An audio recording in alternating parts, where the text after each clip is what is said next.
I was talking to one of my buddies recently who was telling me a very funny story.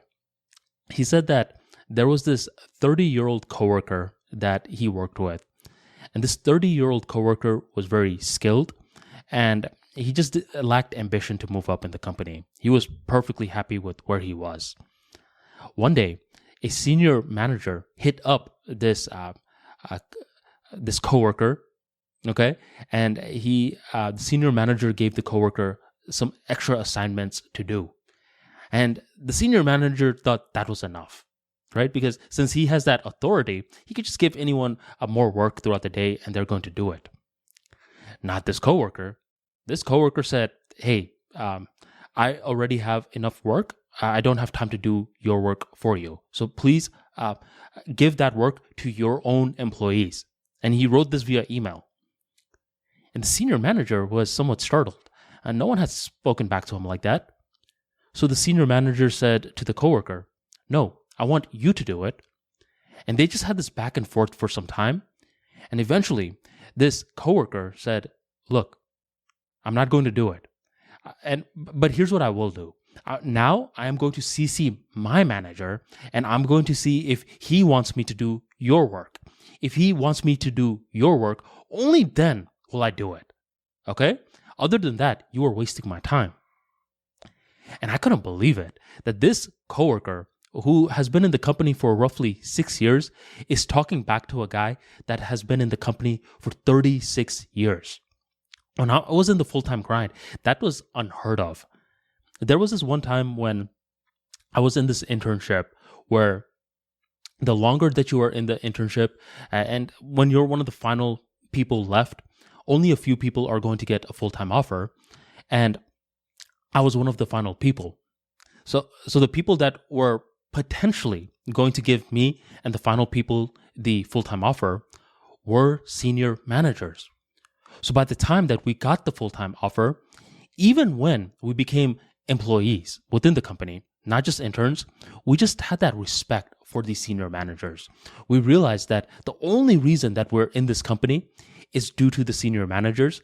So whenever they would give us grunt work, sort of like this senior manager gave this coworker, we do it without question.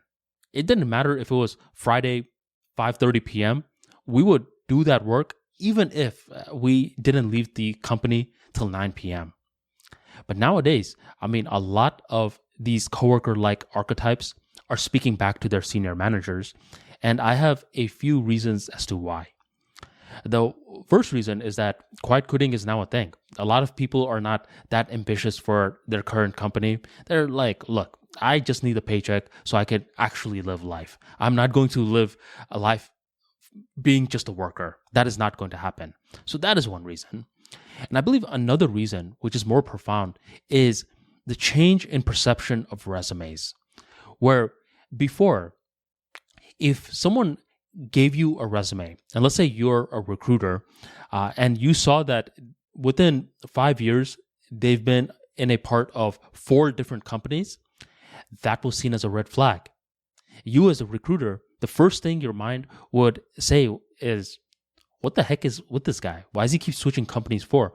Why can't he stay in one company for a long period of time? But nowadays, if you're a recruiter and you see someone with 4 different jobs within 5 years, a lot of recruiters, the first thing that they think is, this person is skilled. This person has experience. This person has industry knowledge. So I think this coworker that was talking back to a senior manager was kind of like, I dare you, fire me or get involved in firing me because I'll just find another job.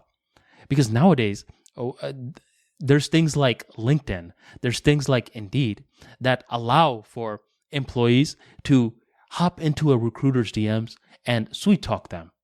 Okay, so I think that's why. I think due to the rise of quiet quitting and due to the rise of change of perceptions within moving jobs multiple times, that's why a lot of these young employees are talking back to the senior managers. I just found that very funny. That was not something that was even a concept back in my time, which wasn't even that long ago. 7 years ago when I was entering the job market, it was different, very different. Another thing that was very different was work from home. Even dressing up, where there was this one lady named Sangeeta who was an amazing employee. The only problem was that we worked in Tampa, but she lived in Orlando. So she had to drive an hour and a half to Tampa and back every weekday. And this eventually began to wear down Sangeeta. She was in her mid 40s or so. She had kids. I mean, this was not something that she was looking to do. So she asked to work from home. And the managers initially declined her. And eventually Sangeeta said, okay, how about I work from home at least 3 days out of the week? I mean, I'm doing so much for the company already. I'm a subject matter expert for this particular system. Can't you please make it work? The managers said no. And not only no, if she even tried to do work from home again, they were going to fire her, which she tried to push her luck, and she eventually got fired. So before, working from home was not a thing. And mind you, this was in IT. IT fields should be the first to be work from home because you could do everything from home. So the fact that Sangeeta, a top performer, got fired for wanting to work from home, and nowadays working from home is this mainstream concept, it's just baffling to me. A lot of things have changed.